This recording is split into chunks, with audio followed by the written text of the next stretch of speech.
The views expressed on Skeptically Speaking do not necessarily reflect the opinions of the University of Alberta, the Students' Union, or CJSR.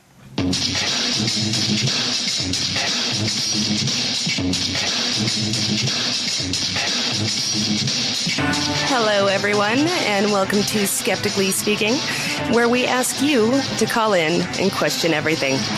I'm your host, Desiree Schell, and with me is show producer Sean Ouimet. Hello. So the cast of Skeptically Speaking has returned home from the amazing meeting, otherwise known as TAM. And for those of you that don't know, TAM is a 4-day Skeptic Fest in Las Vegas. There are literally tons of workshops and lectures and parties and assorted science-y goodness shared with skeptics from around the world. And some of the celebrity speakers included this year, Dr. Steve Novella of the wonderful podcast, Skeptic's Guide to the Universe, Adam Savage from Mythbusters. He's the one with the hair, for those of you who don't know. Bill Prady, the executive producer of the TV show The Big Bang Theory, and both Penn and Teller. And it was absolutely lovely. So, of course, we want to share some of the highlights with you. We are joined today by Brownian, who was with us in Vegas. Hello. I was indeed. Or wasn't I? Somebody call in and question that. Welcome back to the show. This is going to be a long hour. Long hour. And audience, we would love you, of course, to be a part of this. If you were at TAM and you have something to say about it, please do phone or email us. You can give us a call at 780-492-2577 extension 1. Send an email to live@skepticallyspeaking.com or tweet us at Skeptical Radio. And now that you've actually met us in person, you'll feel guilty if you don't call. So please do. Don't let the magic die. TAM Forever. So to start off, let's talk about the people. Skeptics are, fairly, usually awesome. But these people were, in my opinion, truly exceptional. So what were your guys' experience with having so many sort of, evidence-based people in one place? Sean? Well, going to TAM, you very quickly get a sense of how welcoming the community is. You could walk up to anybody wearing a name tag or other skeptical giveaway, such as a Surly necklace, and very quickly just find a common ground and form a friendship. People were just full of so much energy and enthusiasm. It would be really hard actually to not catch that energy that was just filling that whole conference. So, first impression. What do you got? Well, actually, as much as I think the whole thing was kind of a breath of fresh air for being in a smoky casino, but just ultimately being around that crew, that group, and knowing, as Sean said, you could walk up to pretty well anybody. You'd identify them by either the Surly Amy necklace, or when the conference actually started, as soon as you just saw somebody with one of those blue JREF, James Randi Educational Foundation lanyards, you knew, okay, I can go up and talk to them and that sort of thing. There were all sorts of interesting conversations that would happen in elevators, escalators. If you were me at the slots, losing. Nice, losing. Playing poker. But talking about two people in particular, and I'm glad you brought up the whole Surly Amy, because I had the opportunity to meet Surly Amy and her wonderful husband, Johnny, and they are the best people I've ever met in my entire life. And I say that very skeptically. And not surly at all. And completely, yes, except for that whole, she's not surly in the least. Neither of them are. They were just like the most amazing, wonderful people. So I'd like to give them an on-air hug if I could. Aww. I know. I'm not even sappy this way usually. Not usually. Sean, did you have some highlights? Yeah. Well, part of it was, a lot of people went there hoping to meet the big names. I actually didn't so much interact with the big names. I wasn't necessarily scared of them, but I knew there were so many interesting people floating around that really I was too busy talking to everyone else. Really, though, when you did meet those people, they kind of gave you this sense of you could sense their accomplishment, their presence in the community, but at the same time, they were incredibly interested in speaking to you as well. They were just as interested in getting to know everyone there as well as I was, and I assume we all were. And just having the opportunity to share experiences, see what's going on in other parts of the North America or around the world, that's really the biggest things that stood out in my mind from the weekend. Well, actually, on that note, my favorite was the Canadian contingent meetup. Actually, a lovely, lovely Toronto pharmacist that I'll be interviewing next month, Scott, and myself we sent out a Facebook event and recruited via Twitter and such, and we got a bunch of the Canadians actually to meet up. So we actually had pretty much the full main room of the restaurant full of wonderful Skeptically Canadians. Do you have a count? Was it about 60, 50? Oh, that's written down somewhere. Okay, I'm sure. We had that's a a good sign-up list. ballpark of it. Yeah, there was a lot of people there, and it was lovely. And I guess one of the things I like most about it is because I got to hear what all the other Canadian groups were doing, and some people are doing some wonderful things. And it goes without saying that we're definitely going to be doing a Canadian skepticism episode hopefully soon, and the Ottawa skeptics have actually shown interest in that, so guys, if you're listening, we will be contacting you soon. But I tell you, the interview schedule is quite full after TAM. Some good recruiting there. I was also going to say, from the Canadian Contingent Meetup, wow, is Alberta well represented? That was amazing. There were Albertans all over the place. Yeah. Lots of people from the CFI. Individuals from all across the country. Well, we had Edmonton, Calgary, Stettler. I think everything in between. Yeah, agreed. And, I kind of crunched the numbers early on, and compared to the total population of North America, we are about twice overrepresented from what we should be proportionally. So, interesting. But specifically among the Canadians, there were Albertans. Like a lot of Albertans. And I was just wondering about that, because is it because it's cold here? I with so many other things? I think it's because it's Alberta, and anybody living here. To do? Well, no, but particularly, I mean, we live in the province that's in the need of most skeptics. I think generally, right, with some of the conservative and particularly anti-science undertones that tend to go on here on a daily basis. But I suspect that's what it is. And so retaliation? It's a little bit, it's maybe not so much that, but just, you live here long enough and you tend to want to seek out people that have similar insights, similar thoughts, similar visions for what they'd like the world to look like, what they'd like Alberta to look like. And so that's why I think as soon as we hear about something like that, well, yeah, we're all going to run down, because it's just nice to, like I said, breathe a little bit of fresh air, as it were. So, Tammers, we know you're listening. And you sure as hell weren't shy at TAM, so... We know, we have pictures. So, while you get up the nerve to do this sober, we're going to take a wee break.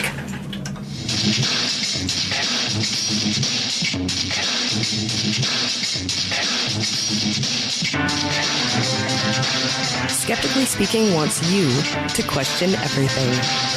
To be a part of the discussion, call in every Friday from 6 to 7 p.m. Mountain Standard Time at 780-492-2577 extension 1. That's 780-492-2577 extension 1.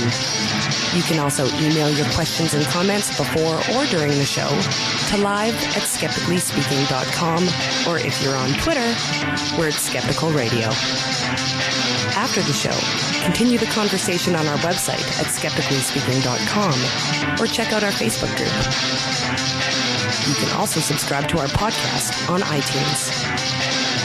Skeptically Speaking is also rebroadcast on Public Reality Radio, WPRR 1680 AM in Grand Rapids, Michigan.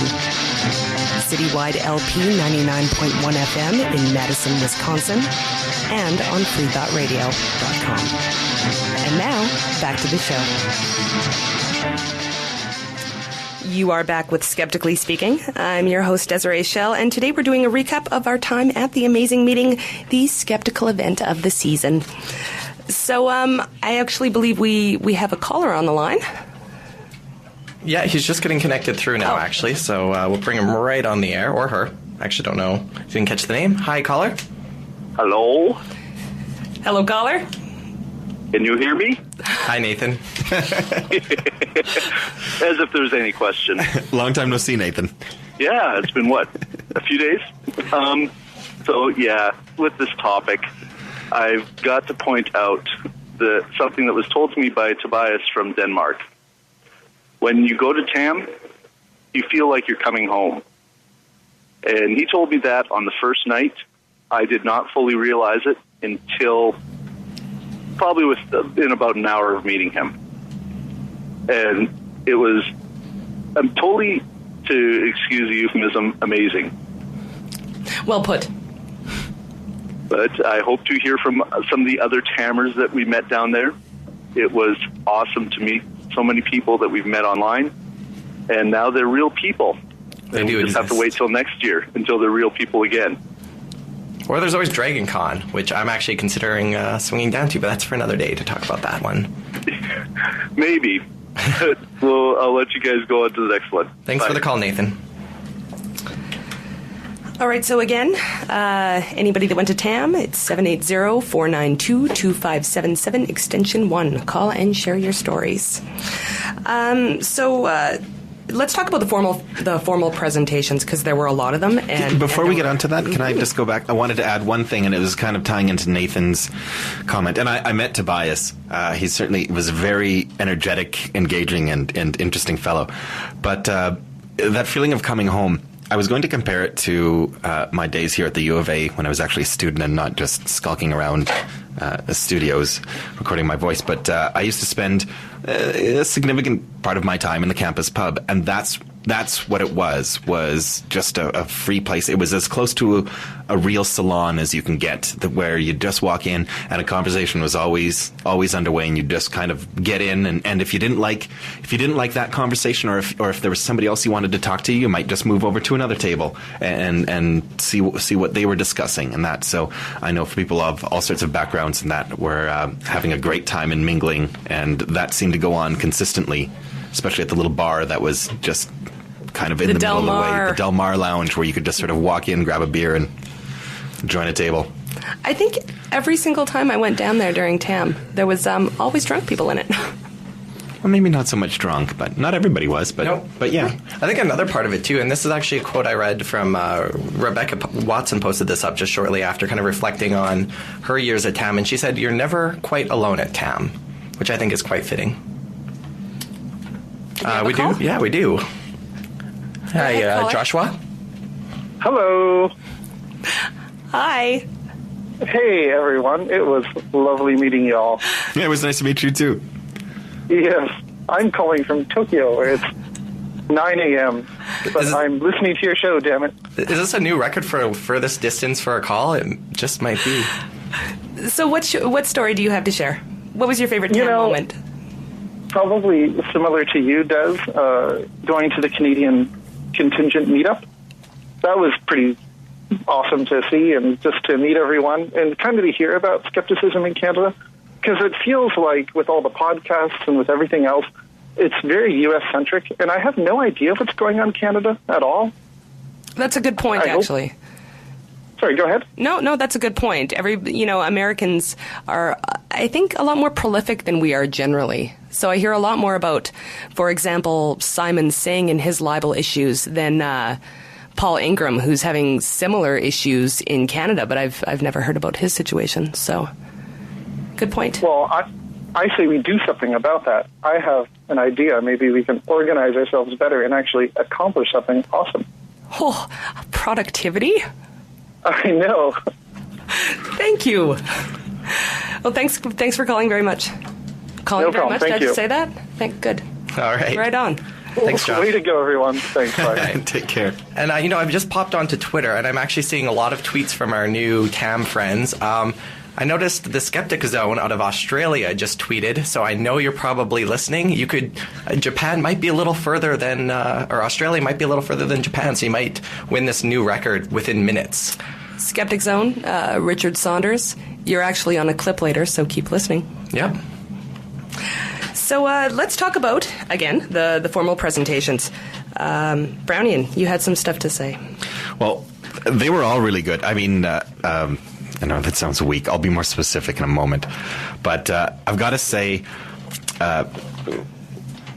is it Bill Prady he was absolutely just one of the funniest guys. In fact, his presentation was great, and of course, he talked about as not only as the producer of The Big Bang Theory, which is a great show. I've only seen it a couple of times. It never seems to be on when I'm at home, and I'm not one of those people that TiVos stuff or downloads things. But in fact, the last time I saw it, I was on an airplane. But the show is really quite funny, and I was really impressed to hear how rigorous he takes the science. As far as he's concerned, definitely. that's important. So they don't just throw out fancy-sounding things for the most part, that they do their best to keep it as accurate as they can within the confines of a television show and a script and all of that. And that was what he wanted to go on. In fact, there were 2 presentations like that. He talked about that. Then there was Jennifer Ouellette of she's got a particular organization now. And it's Science in... The Director of Science and Entertainment Exchange, which is an organization, which is a project set up, or program set up by the National Academy of Science, where they talk to Hollywood movers and shakers and that, and in order to rectify the whole bad science being portrayed on TV, or it just being portrayed inaccurately in that, and then of course the Hollywood perspective that, they need good stories and they need plots and that's not always conducive to getting the facts all perfectly right. And so they've worked on this exchange and so that expertise can be flowing both ways. And so I saw that as a really, really positive thing, and it was just encouraging to hear what people are doing to rectify that particular issue. The other one that I really, really liked was, of course, the anti-vax panel, particularly because it was really fascinating to hear everybody talking, and particularly Orak of Respectful Insolence, one of my favorite science blogs, and he's of course been tireless. Anybody who's read his stuff, which is always substantial, he's certainly not brief when he comes down to writing, but it was just great to hear him in person, because I know he's expended so much time and energy, especially as a surgical oncologist who's probably got limited time at home, but dedicated to fighting the good fight and promoting vaccine awareness and fighting the anti-vaxxers. And so that was great. And then really nice thing for anybody else who didn't attend TAM, we actually took up a collection and raised money for not only, I think, there was a food bank drive, but as well the Southern Nevada Health. I totally don't have the organization right, but whoever's responsible for public health in Southern Nevada, and particularly vaccinations. And apparently Nevada's got one of the lowest rates of vaccinations in the entire country. So that was a contribution that everybody who attended TAM, or at least anybody who could, made. And it was nice to have left that mark, of us being there as skeptics. Sean? Well, I definitely wanted to talk about a lot of the ones you're going to want to talk about, but there was just so much to choose from, luckily. I did enjoy the Magicians panel. That was moderated by DJ Grothy. Penn and Teller sat on it, amongst others. And one of the things I found interesting about the discussion was the idea around the ethics of being truthful to your audience. So, when you're a magician on stage, even though people are expecting that it's not real, is it still ethical to lie to them in the presentation of that, or are there ways to do it where you can still be honest but still keep it interesting for them? And they think they were generally leaning in that direction, though they all kind of admitted to a couple little things in their shows that haven't quite figured out how to quite cover it up in such a way that they're happy with how they're doing it. And that's actually kind of mirrored a discussion we had here in the city on Monday night, too. The same theme sort of came up in regards to even the honesty of somebody who's doing the motivational speaking. Where does the line blur between the it's helping them in some way, but is it honest how you're selling it, regardless of the mechanism? So the other thing I really enjoyed was the SGU live recordings, and most specifically, I actually had a lot of fun with Rebecca Watson's wedding, the surprise wedding. I think we all enjoyed dancing in the 9 a.m. in the morning, and all the festivities that went on with that. And that's online on Ustream and YouTube as well, if anyone wants to go back and watch that. So those are probably my favorites. And Phil speaking on his talk was enjoyable as well. Phil played. I know we're all in the first listening place. To the show that doesn't know which Phil we're talking about. My favorite was definitely Adam Savage. I thought that was brilliant. He spoke about failure, actually, which I thought was an interesting topic for a skeptical presentation. He spoke about all the times that his best just wasn't good enough, or times when he really screwed up, and what he learned from that. And I guess the reason why I liked it so much is he put a really personal perspective on that line between science and skepticism and failure, and because that's exactly how science works. You screw things up and you learn things that you wouldn't have seen otherwise. And Brownie and you and I were talking about this earlier. We were. One of the things, and that just brought up something to mind, sort of tying into what Sean was talking about, and that, or particularly what Penn and Teller was talking about, were. And I recall they had a specific instance, and Penn kept bringing up, we've got an instance in our show that he said I'm not really comfortable with. I don't quite know how we're going to figure it out or finesse it, but it was something that was obviously weighing heavily on him, and really came down to this concept of integrity, and that seemed to be a concept that kept popping up, whether or not that was integrity in representing information on TV and film, integrity in how one makes money, especially if they are magicians or illusionists or something like that, and their job necessarily entails a little bit of deception. Or in Adam Savage's case, the integrity to completely blow up, pun intended, I guess, some of his early jobs, and that based on thinking that he could get something done in a certain period of time and just being unable to do so, and having to kind of sulkily face the music with that knot in your stomach, going in knowing that you're going to get it. And audience, these were brutal stories. These weren't like little screw ups. These were stupendous. As he said, these were, I just lost a friend. There were cases where he'd had friends of his when he was quite young, or just starting out in his career, were looking for somebody to help set up great sets or special effects for small independent movies. In this one case, the guy had saved up $850. That was his total special effects budget. I love that we remember the exact money. And I don't remember where this affected me. I don't remember. I know I was moved through the whole thing, and I don't remember how this guy had saved up the money, but it was like working at a gas station or something like that, and. Yeah, he actually Adam Savage had to go in and account for every penny, knowing that no matter what he says, this friendship is over. Or I don't know, maybe they're friends now. He never really followed up. I never really got that sense, though. Regardless, that was I think that was really the most intimate presentation. And again, audience 492-2577, extension 1. Email live at Skeptically Speaking or tweet at Skeptical Radio. I do have a little message from Amy, Surly Amy. She says, TAM 7 was like the best summer camp ever. And she says that the radio show is making her misty-eyed, and she loves all of us who are at TAM. Aww. So, we love Amy. Yeah, we love Amy. I'm proudly wearing... I bought 2 Surly Amy ceramic necklaces, so I've been wearing them all week at work, and of course my coworkers kind of look at it and don't really seem to care. Amy, Brownie is crushing on you. Yeah, crushing a little bit. Don't tell Johnny. Crushing on Johnny. A little bit too. So I think this is fair. They're both great. Thanks for all the retweets on the show as well. I just see them keep flooding in. We really appreciate it, everyone. Thanks for listening. But better than retweet. Well, as good as retweets. Calling in. Yes. Or emailing. We can still do that, right? Mm-hmm, for anybody who's not within phone range. Yeah, live at skepticallyspeaking.com, 780-492-2577, extension 1. So let's talk about the paper presentations. Brownie, you and I were talking about the rebranding skepticism one. That one was great. That one was delivered by Steve Kuno. He's the president of Response Agency, which is an ad agency, and he's also the author of a book called Prove It Before You Promote It. So, which is an interesting choice again for a skeptical conference. I think whoever decided on these, this is some good work, guys. But I really got I was doodling around on their website and reading it through, and it was really interesting. They had a checklist. Are you right is your company right for response? And you go through this series and you ask these questions, or you answer these questions, and if you answer certain ways, they say, well, you might not be the best client. This might not be the best relationship. And so I really got a sense that everything that this fellow is about is particularly, again, this aspect of integrity.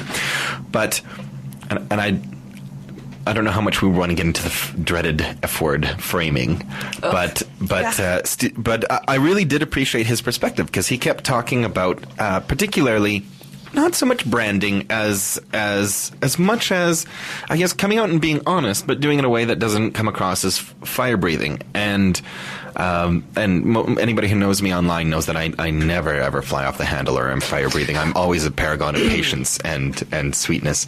That was sarcasm. Yeah, yes. There's scare quotes all over the place over here. But he did, and he gave an example, and he was an atheist, and he came out and he said.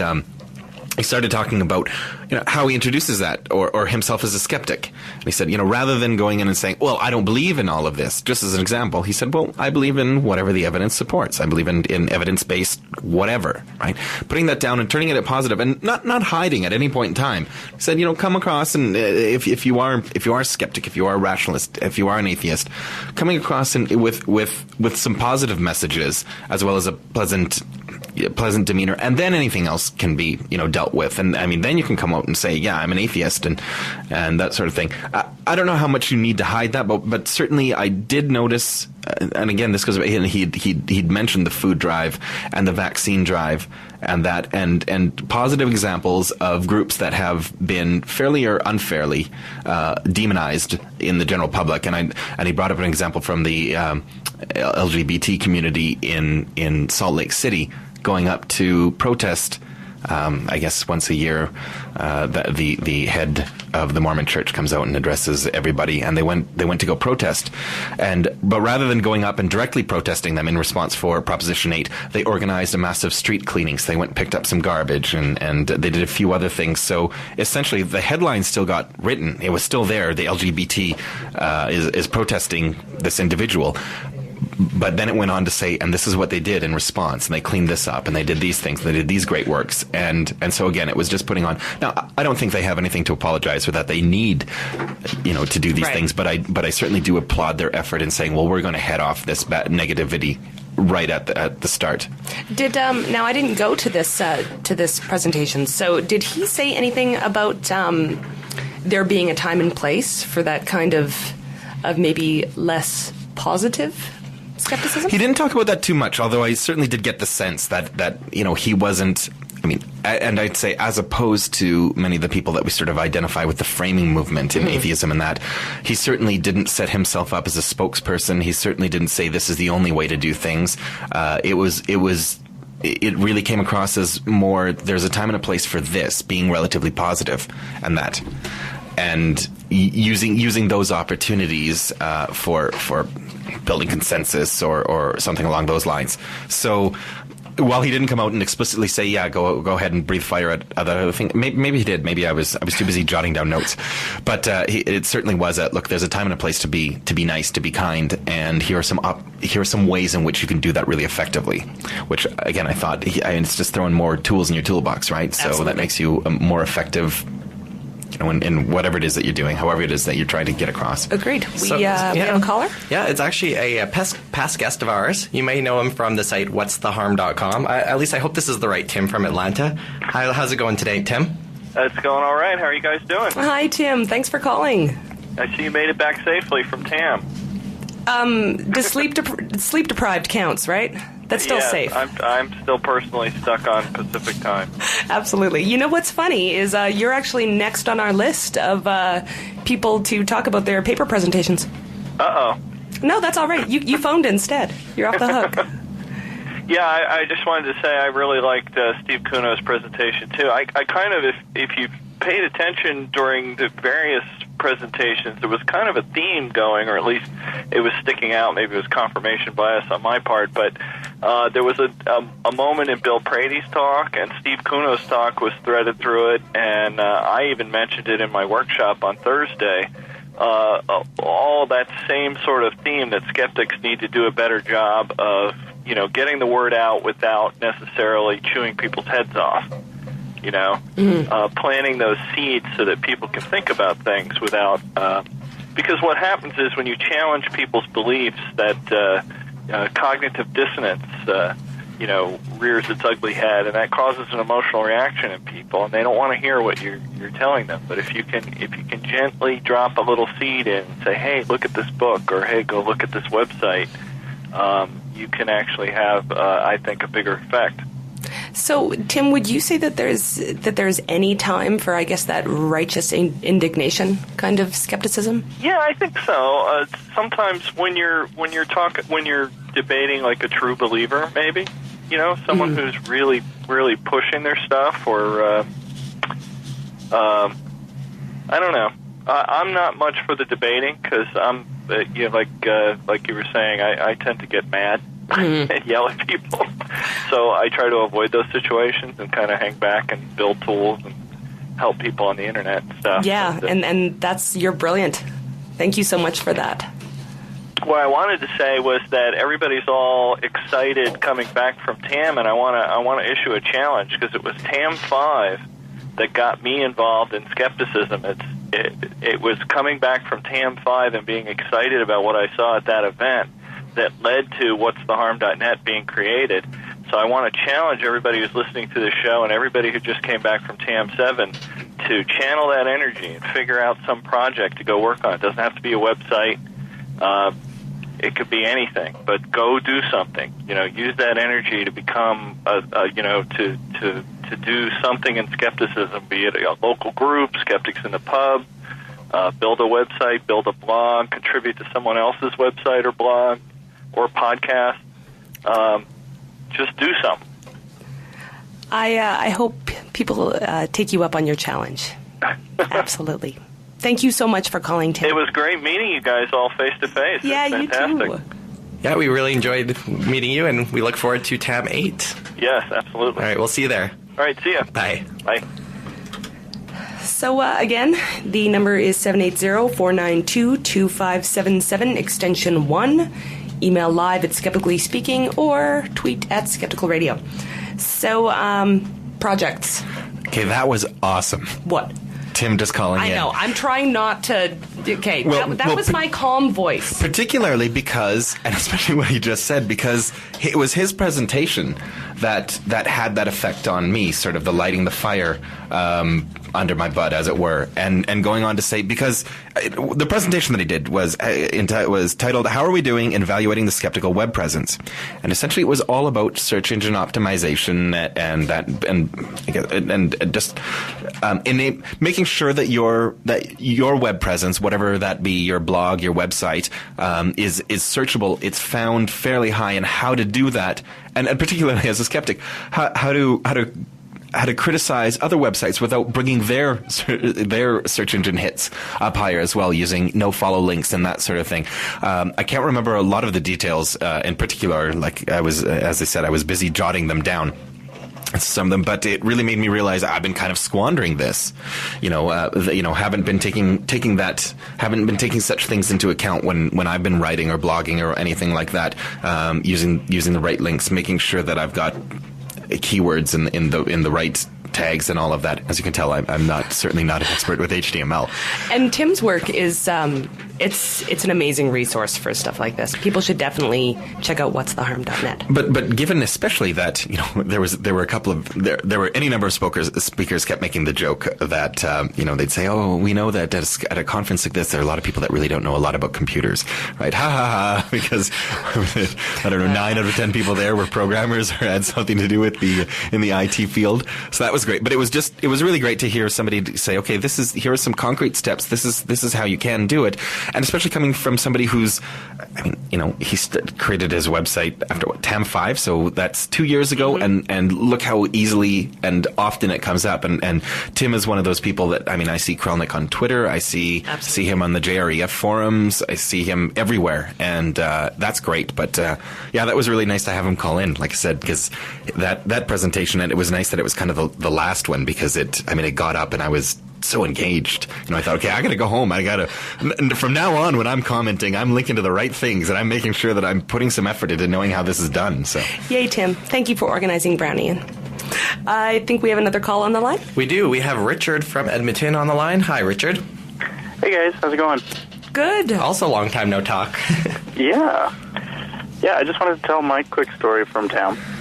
So I had. 2 years back, I had finished watching Mythbusters, and I was bored one afternoon, so I decided to do some math about figuring out how fast or how wet you get depending on how fast you're running in the rain. And I just happened to have the first draft of that with me at TAM while Adam Savage was giving his talk.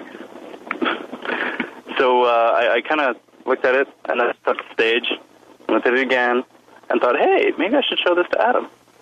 Yes. So I brought it up to him, and he looked it over, had himself a little bit of a snicker, and he signed it for me. So yeah, I managed to see that one. It's quite the little scribbling of mathematics you have on that, the little stick man with the rain falling on it. Yeah, that's right. And it turns out, actually, it's the first draft, and I forgot to take into account the difference in the rate of rain as you move faster, and so it's actually wrong. But on occasion, they do go back and say, "Well, wait a minute, this is wrong. We've got to redo it." So I don't think there's anything wrong with that. No, absolutely not. I do have a correct draft somewhere. I just have to go find it. But, there we go. That was great. So that's my story. Thanks very much for calling, Richard. Thanks, Richard. Yeah, thanks, guys. All right, so we have another caller. We're just queuing up here. All right. Before we get to that, I want to talk about some interesting projects. Maybe we'll cover one before our caller gets on the line. Did anybody hear about anything interesting? Because the one thing that I found actually that who is it? CFI Vancouver was doing. They're developing an alternative health survey, and they're in the very, very early stages of planning right now. But they're going to do a large scale survey of pharmacists, alternative health practitioners, and the public regarding their knowledge of alternative health practices. So they plan to actually influence the College of Pharmacists with this, do some lobbying. Wow, that's outstanding. I really enjoyed just seeing how the different communities are all tackling different things. Absolutely. It's inspiring. We do have Jeff Wagg on the line. If you were at TAM, you may remember him as the one running around continuously, with his head cut off, but so professionally organized. He just seemed that way, but he was doing a stellar job there. TAM would not have gone as flawless if it wasn't for him. How are you doing? Well, I'm very good, thanks. Traveling across the country and spending the night in Amarillo, Texas, which is not one of my favorite places. Apologies to anyone from Amarillo. And I logged into the chat room, the JREF chat room, where I usually spend all my time, and everyone is listening to your show. Hi, everyone. Hi, wow. Yeah, you've got people from all over the country and even internationally listening to the show in the chat room. So, oh, that's wonderful. Why aren't you guys calling in? well, we know you're out there now. Thank you, Jeff, for calling in. So, I wanted to ask you guys how you ended up at TAM. That's an interesting question. Well, in terms of our city, a year ago, there pretty much wasn't even a skeptical movement here. We kind of started getting organized about last fall, and a number of us had heard about TAM, but we had never been. And I think forming a community locally, starting to go to the events, starting to get that sense of community really got us wanting to get a taste more of it. We went from, I don't know, maybe one person from Edmonton last year that we hadn't even met to, I don't know, more than a dozen, I'm sure. So I don't know if it was the same thing for every single person, but kind of once we had a group to go with, we kind of convinced each other that it would be a really great idea. That's absolutely how it happened for me, Sean. Because I was thinking, I remember considering last year going to TAM, and I just couldn't. I was like, I don't really want to go myself, and kind of the finances and the timing didn't work out. And then I happened to meet the wonderful crew of Skeptically Speaking when PZ Myers came into town. And it was at that moment that I sort of got to know everybody here, thought they were amazing people, and the opportunity to go to TAM in a group with other people that I knew from here sort of presented itself. So yeah, I can point to the people in this room and say they were instrumental in me having that opportunity. But I'm ditching them next year. I'm going on my own. Canada was well represented this year. I kept running into people from Canada all over, and I was very impressed with that. I think that's great. And I've often wondered, given that Canada, to us people in the U.S., seems to be much more rational, and maybe that's a false impression, I wonder if there is as much need for skeptical education in Canada as there is in the U.S. It depends on which topic you're talking about, I think. There's maybe there's a little bit less woo in terms of maybe the religious aspect, I think, or maybe it's just not as boisterous. But if you're talking about alternative health, no, I think there may be more of that here. Almost, it's definitely quite mainstream. That's very interesting. But definitely do listen. I think next month, maybe the month after, by the time the interview schedule thins out a bit, we will be doing an episode on just Canadian skepticism. Excellent. Well, one of my jobs at the JREF is that I'm sort of the editor for Swift, our online newsletter. Mm-hmm. And we're always looking for interesting articles, and I wonder if you guys would consider getting together and writing an article about your experience at TAM and how it relates to Canadian skepticism. Absolutely. I'm just going to speak for everybody here right now. Well, absolutely. I appreciate all the challenges we're receiving tonight. Is this going to go online? Because I don't do that. Oh, yeah. Yes, that sounds great.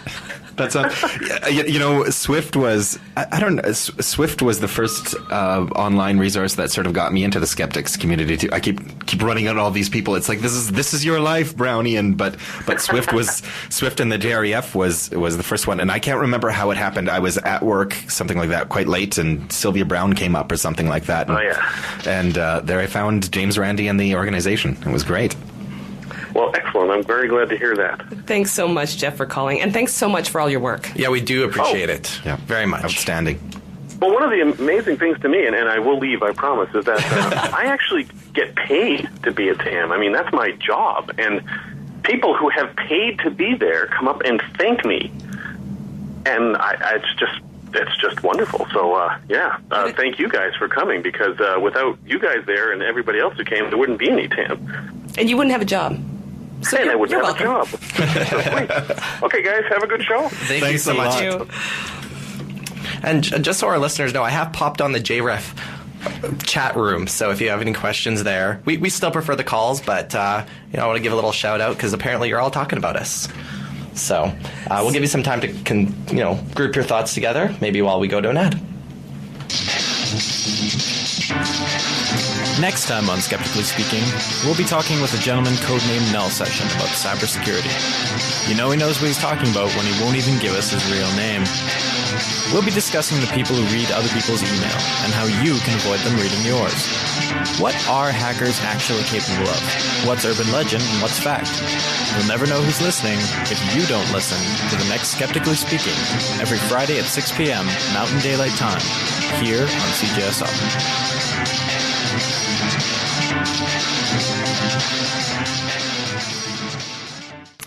You're listening to Skeptically Speaking. I'm your host, Desiree Schell, and we're talking about the amazing meeting, possibly the nerdiest event to hit Las Vegas if you don't count DEF CON. Or the Star Trek experience, which is now gone, unfortunately. You ruined my punchline, man. Oh, I'm sorry. I didn't know you had one.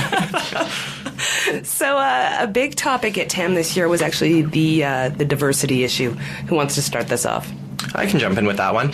I know there's a lot of elements we can discuss about the diversity there, and not having been able to compare it to past TAMs myself from personal experience, I can really just go by what I've heard. And it seems that TAM is getting younger, more diverse, and just a broader audience of people coming out, and even in terms of diversity of region. So we have more Canadians coming out. Mm-hmm. There's more people from Europe, Australia, etc. So while it might not be as diverse as it could be, it apparently has been getting a lot better. So I don't know. That's kind of my impression of things. Okay. Audience, if you had a thought about diversity at TAM, do give us a call, 780-492-2577, extension 1. And we have a call on the line. Hi, Richard Saunders. Hello. How's the weather in Australia? I have no idea what time it's over there right now. It's coming up to 11 o'clock a.m. It's beautifully sunny. It's a bit chilly, and I wish I was in Las Vegas. Oh, we all wish we were in Las Vegas. So tell us about TAM. A wonderful time. Well, I mean, a lot of people went very long distances to go to TAM, of course, from all around the world, and all I can say it was worth every kilometer and every hour I spent sleeplessly on the plane to get there. It was truly fantastic. Richard, I do want you to continue listening because I have a little clip coming up of you possibly trying to steal my recorder. Oh, I remember that. I was very taken by your recorder. I have a similar one, which I used to do the Skeptic Zone podcast, so I do remember that incident very well. For those who don't know, it looks like a big taser. It does. It does. But I want to just make a plea for anybody listening out there around the world who hasn't gone to TAM yet. that it really is worth it. Start saving now. Save a little bit every week. You won't regret it. You get to meet fabulous people, and you get to go to the best talks this side of Sydney. It's fantastic. So, Richard, do you have an opinion on the diversity issue that was so discussed this year? Can you run that one by me again? I was jet lagged. What was that exactly? Absolutely understandable. Do you have an opinion on a lot of the conversations that were happening around diversity, whether that be gender or ethnicity? No, I haven't really given that much thought, to be honest. I have heard that there was talk about that. I haven't sat down to really decide what I think about it. Generally speaking, it seems to be a little bit of a fringe issue. I'm not saying it's not important, but as long as people get everything they can out of an event like TAM, then they can worry about things like diversity or gender or something like that. Wonderful. Well, thank you so much for calling in, and we love your show. Oh, thank you, and thank you for doing this show. I mean, to be heard live around the world and have callback, I envy you. I think that's fantastic. It is lovely, and we will work the numbers. We'll see if you are our new record for furthest away call. We will. You probably qualify. I think we've been breaking a couple of records today alone. Thanks, Richard. Well, Thank I you. hope I can see you all again next year at TAM 8. Absolutely. I hope so too. All right. So we do have another caller, but we are going to put them on hold for 1 second here. We're running out of time, audience, and I do actually want to play some clips. So let's just play a short clip about just some of the regular people, non-celebrities, who were at TAM and why they thought that maybe next year you should attend. All right, here we go. I would like to point out that we're live on location at the Skeptic Party. So any gaps in communication or semantics or vocabulary can be completely attributed to alcohol level. So if you had one thing to tell future Tammers, if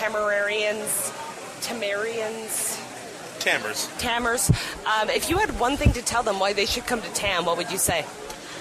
Well, I'd say it's a good party out here, if anything, really. There's people of like mind here, most likely to yours.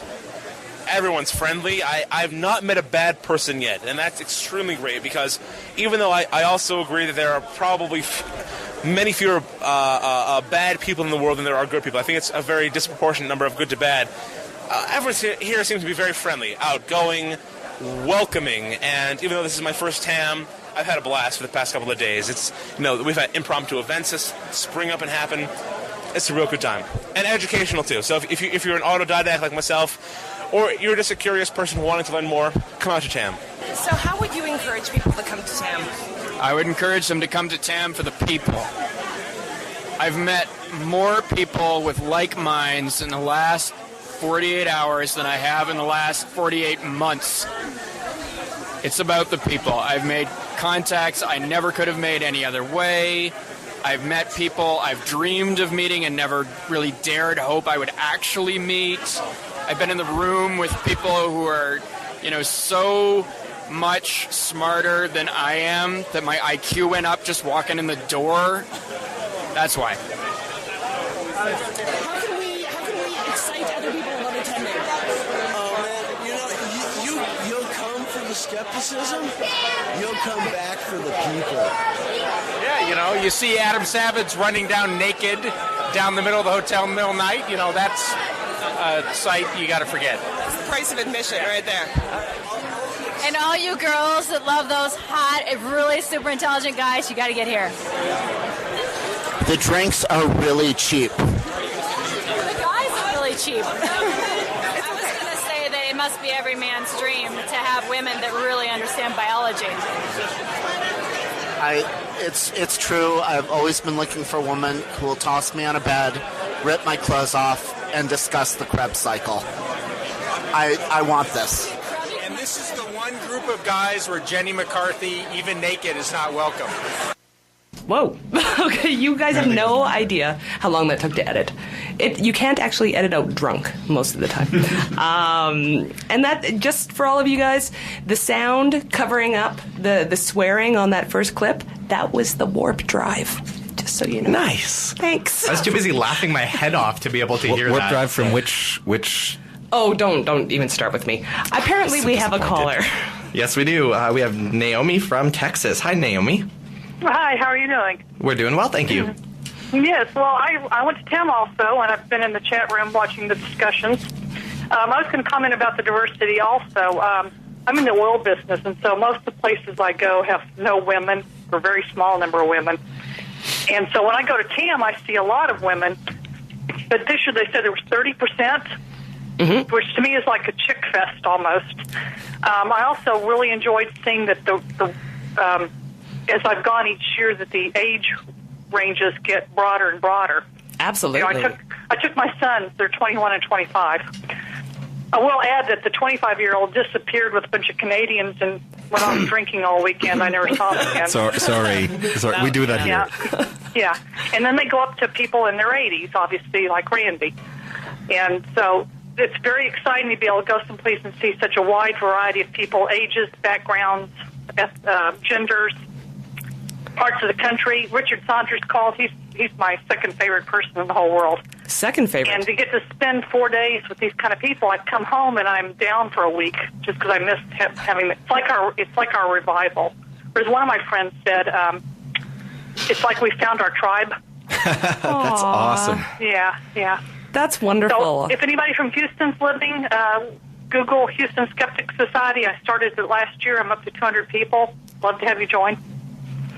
Good for you. And that's all. Thank you so much for calling. And you are a very good mom. You take your kids to TAM. Well I wish done. I got taken to TAM. Exactly. Yeah. All right. Thanks. Thank you. There were a few families I did notice, and that was really encouraging to see. People bringing kids of whatever age ranges, and I saw kids as young as 9, 10. It looked like that was really, really great to see.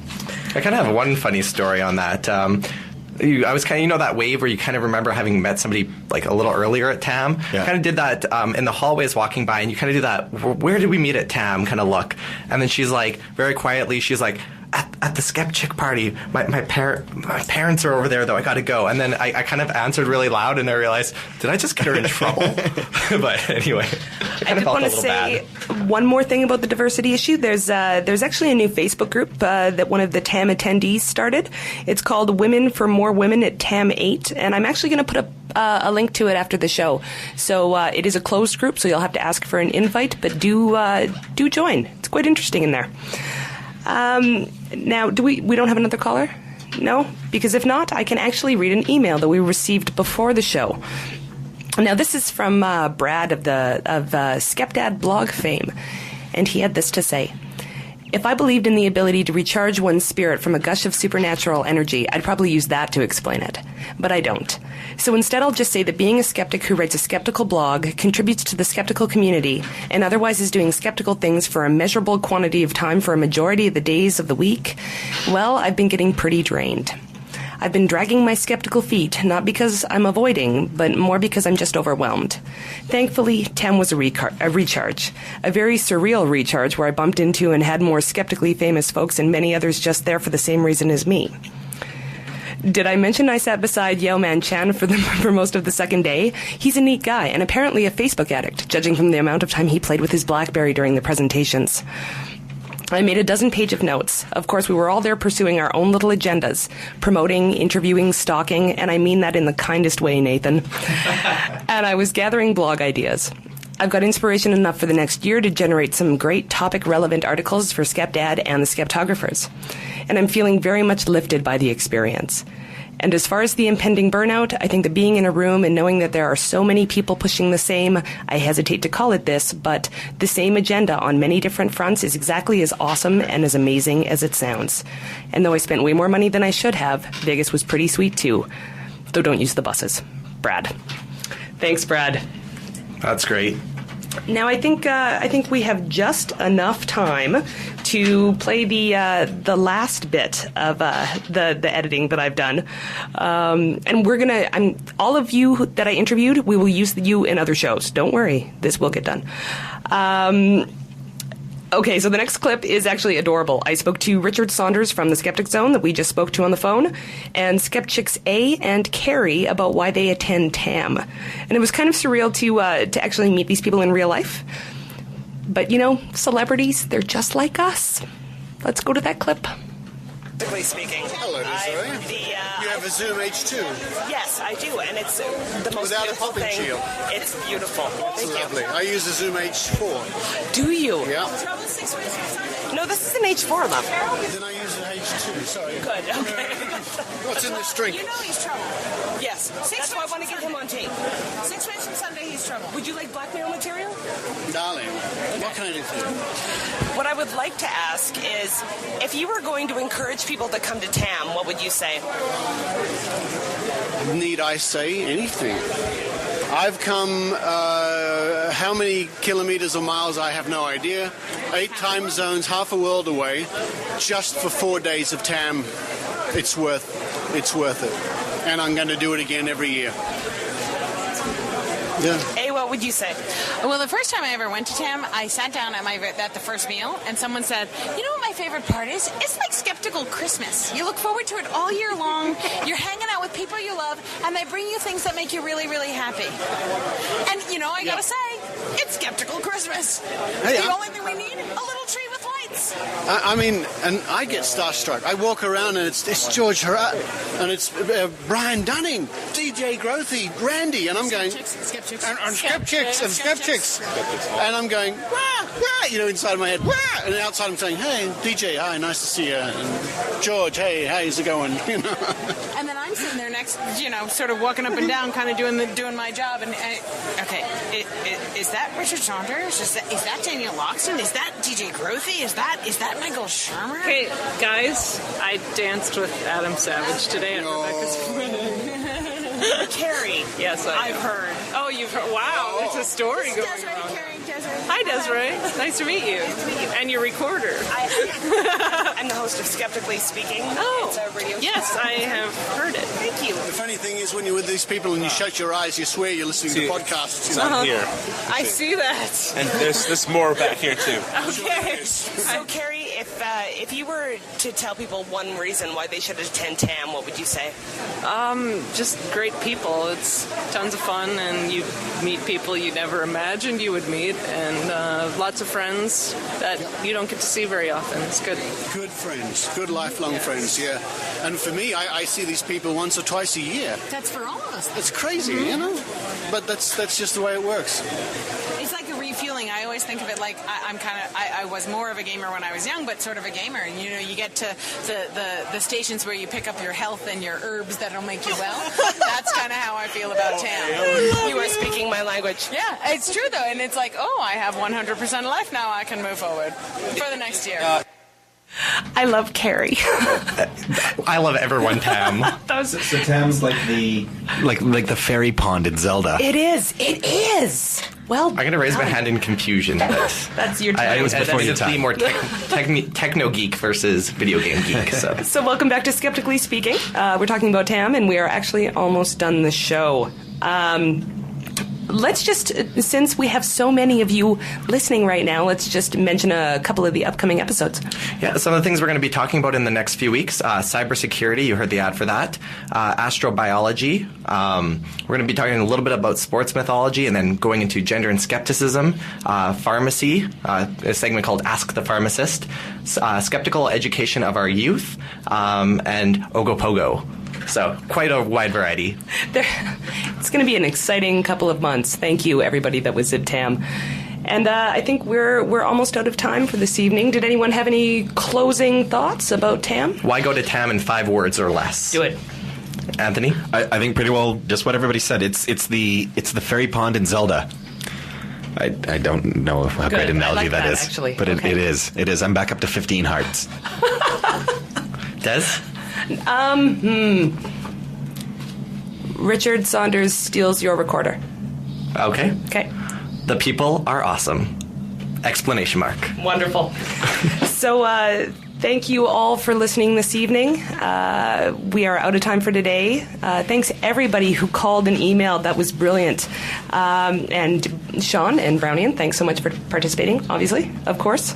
And actually, one last thing. Special thanks, because I never remembered to say it, to Ryan. He is the best phone answerer in the world, and do not minimize this. He is the quietest man in the universe. Oh yeah, when I have to answer the phones, I get looks because as quiet as I try to be, no, I growl. I can never be Ryan. No, Ryan's beautiful. Well, we're taking him to TAM next year. And you have been listening to Skeptically Speaking, and we'll see you next week.